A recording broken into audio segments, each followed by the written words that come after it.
मुझे फंसाने वाले बाहर मजे से घूम रहे हैं। मेरा परिवार मेरा इंतजार कर रहा है। अब पीछे हटने का कोई सवाल ही नहीं उठता। तभी टक की आवाज आती है। आरी का ब्लेड टूट जाता है। कार्तिक घबरा कर कहता है, अरे ब्लेड टूट गया, अब क्या? शांत, मेरे पास एक्स्ट्रा ब्लेड है। भैरव तेजी से ब्लेड बदलता है। तभी बाहर भारी जूतों की आवाज सुनाई देती है। 2 पेट्रोलिंग गार्ड उसी तरफ आ रहे हैं। भैरव आरी रोक देता है और टॉर्च बुझा देता है। दोनों सांस रोककर अंधेरे में सिलेंडर के पीछे छुप जाते हैं। एक गार्ड खिड़की से अंदर एक तेज टॉर्च की रोशनी डालता है। रोशनी भैरव के पैर से थोड़ी ही दूर जाकर रुक जाती है। 2 मिनट की भयंकर टेंशन के बाद वो चले जाते हैं। भैरव राहत की सांस लेते हुए कहता है, बच गए। और फिर से काटना शुरू करता है। बस ये आखिरी कट है। हाँ, हो गया। अचानक सिलेंडर का निचला हिस्सा कटकर अलग हो जाता है। भैरव सिलेंडर के अंदर लगे जंग को साफ करता है और गैस की बदबू मिटाने के लिए कुछ केमिकल छिड़कता है। निचले हिस्से को फिर से चिपकाने के लिए वो डार्क कलर की मार्किंग टेप और मिट्टी तैयार करता है। कल सुबह ठीक 7 बजे खाली सिलेंडरों वाला ट्रक आएगा। मैं इसके अंदर रहूंगा। तुम इस ढक्कन को लगाकर टेप लगा देना और उस पर मिट्टी पोत देना।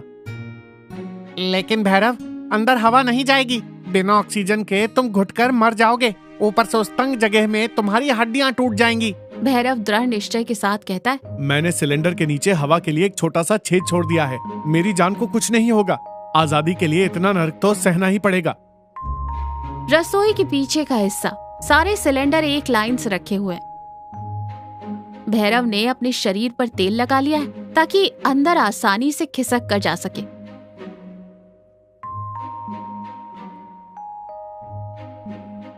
उसने अपने मुंह में एक छोटा ऑक्सीजन पाउच भी लगा लिया है। कार्तिक, टाइम हो गया है। मुझे अंदर धकेल दो। भैरव बहुत मुश्किल से अपने शरीर को मोड़कर उस तंग सिलेंडर के अंदर घुसता है। उसके कंधे छिल रहे हैं, खून निकल रहा है, लेकिन उसे कोई परवाह नहीं है। अंदर गहरा अंधेरा है और गैस की तेज बदबू आ रही है। कार्तिक तुरंत सिलेंडर के निचले हिस्से को लगाकर टेप चिपका देता है और उस पर धूल मिट्टी डाल देता है। तभी बाहर ट्रक के हॉर्न की आवाज आती है।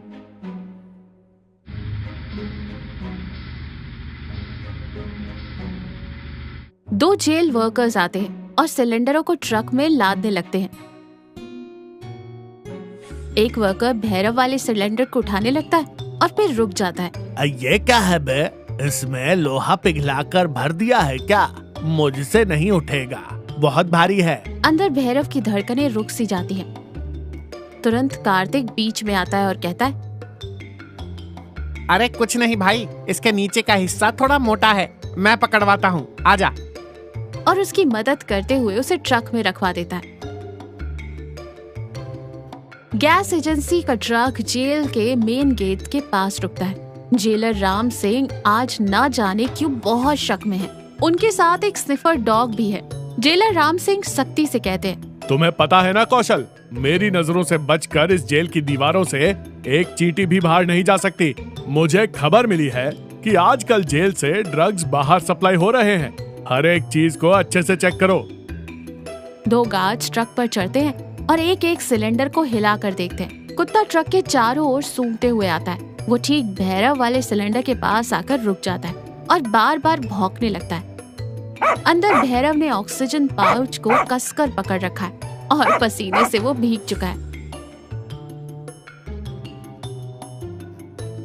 दूर से ये सब देख रहा कार्तिक तुरंत अलर्ट हो जाता है। वो अपने हाथ में काली मिर्च का पाउडर और लाल मिर्च का एक डिब्बा लेता है और उस तरफ चलते हुए जानबूझकर उस कुत्ते के पास गिर पड़ता है। डिब्बा जमीन पर गिरकर खुल जाता है और तेज मिर्च का पाउडर हवा में उड़ने लगता है। कुत्ते को तेज मिर्च लगती है और वो लगातार छींकने लगता है और वहाँ से दूर भाग जाता है। जेलर कार्तिक की तरफ गुस्से से देखते हुए कहता है, अबे बेवकूफ, आंखें फूट गई है क्या? और फिर गार्ड्स की तरफ मुड़कर कहता है, वो कुत्ता किस सिलेंडर पर भौंक रहा था? गार्ड्स भैरव के सिलेंडर को खींचते हुए आता है। सर, ये सिलेंडर थोड़ा भारी लग रहा है सर, खाली नहीं लग रहा। जेलर राम सिंह ऊपर चढ़कर आता है। भैरव की दिल की धड़कन राम सिंह को ही सुनाई दे रही है। पसीना सिलेंडर के अंदर बह रहा है और ऑक्सीजन भी खत्म होने वाला है। जेलर राम सिंह अपनी लाठी से सिलेंडर पर जोर से मारते हुए कहते, भारी है, लगता है इसके अंदर थोड़ी गैस बच गई होगी। कौशल, गिनती कितनी है? कुल 40 खाली सिलेंडर हैं सर, गिनती बिल्कुल सही है। जेलर राम सिंह शक भरी नजरों से सिलेंडर के पाइप को देखता है। वो फिर से अपनी लाठी से सिलेंडर के निचले हिस्से को जोर से मारता है। भैरव के पैर पर जोर से चोट लगती है। ऐसा लगता है जैसे उसकी हड्डी टूट गई हो, लेकिन वो दांत पीस कर उस दर्द को सहता है और जरा सा भी आवाज नहीं करता। जेलर कुछ देर सोचने के बाद कहता है, ठीक है, गेट खोल दो, जाने दो। ट्रक जेल की दीवार पार करके हाईवे पर तेज रफ्तार से जा रहा है। सुबह की धूप से लोहे का सिलेंडर अंदर से बहुत गर्म हो रहा है। भैरव का दम घुटने लगता है। ऑक्सीजन पाउच पूरी तरह खाली हो चुका है। आंखों के सामने अंधेरा छा रहा है।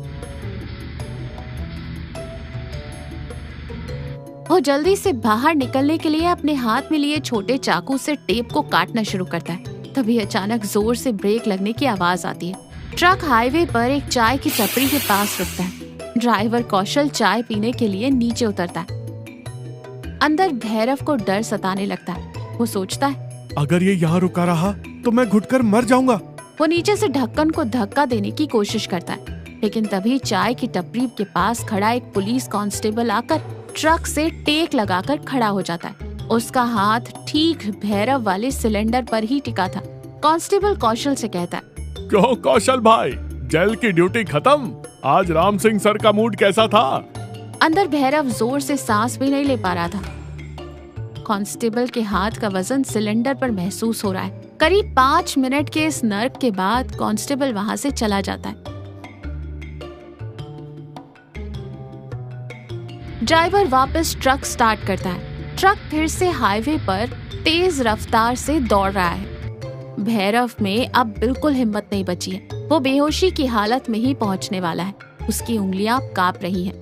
वो अपनी पुरानी ताकत जुटाकर हाथ में पकड़े चाकू से निचले हिस्से की टैप को पूरी तरह से काट देता है। जैसे ही ट्रक एक बड़े स्पीड ब्रेकर पर उछलता है, भैरव सही मौका देखकर अपने पैरों के निचले ढक्कन पर जोर से लात मारता है। सिलेंडर का निचला हिस्सा टूटकर गिर जाता है। ट्रक 60 किलोमीटर प्रति घंटे की रफ्तार से चल रहा है। तभी भैरव सिलेंडर के अंदर से फिसलकर सड़क के किनारे रेत पर गिरकर लुढ़कने लगता है।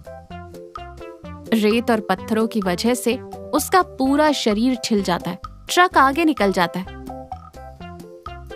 भैरव लुढ़कते हुए सड़क किनारे झाड़ियों में चला जाता है। ठीक उसी समय जेल की तरफ से 2 पुलिस की जीप सायरन बजाते हुए उसी हाईवे पर तेजी से गुजरती है। भैरव को समझ आ जाता है कि रसोई से कैदी के गायब होने की खबर उन्हें लग चुकी है। वो अपनी सांस रोककर झाड़ियों की मिट्टी में ऐसे छिप जाता है जैसे उसी का हिस्सा हो। जीप आगे निकल जाती है। वो धीरे धीरे अपनी आंखें खोलता है। खुली हवा में वो लंबी सांस लेता है, जैसे उसमें दोबारा जान आ गई हो। पूरा शरीर धूल, चोटों और खून से लथपथ है, लेकिन उसके चेहरे पर दर्द के साथ एक मुस्कान है और कुछ भी जीत लेने का गुरूर। भैरव अपने आप से बात करते हुए खुले आसमान की तरफ देखता है। आखिरकार मैंने कर दिखाया। अब मुझे वो जेल की दीवारें और वो राम सिंह कभी कैद नहीं कर पाएंगे। भैरव धीरे से उठता है और लंगड़ाते हुए जंगल के रास्ते बिना किसी की नजर में आए घने पेड़ों के बीच ओझल हो जाता है।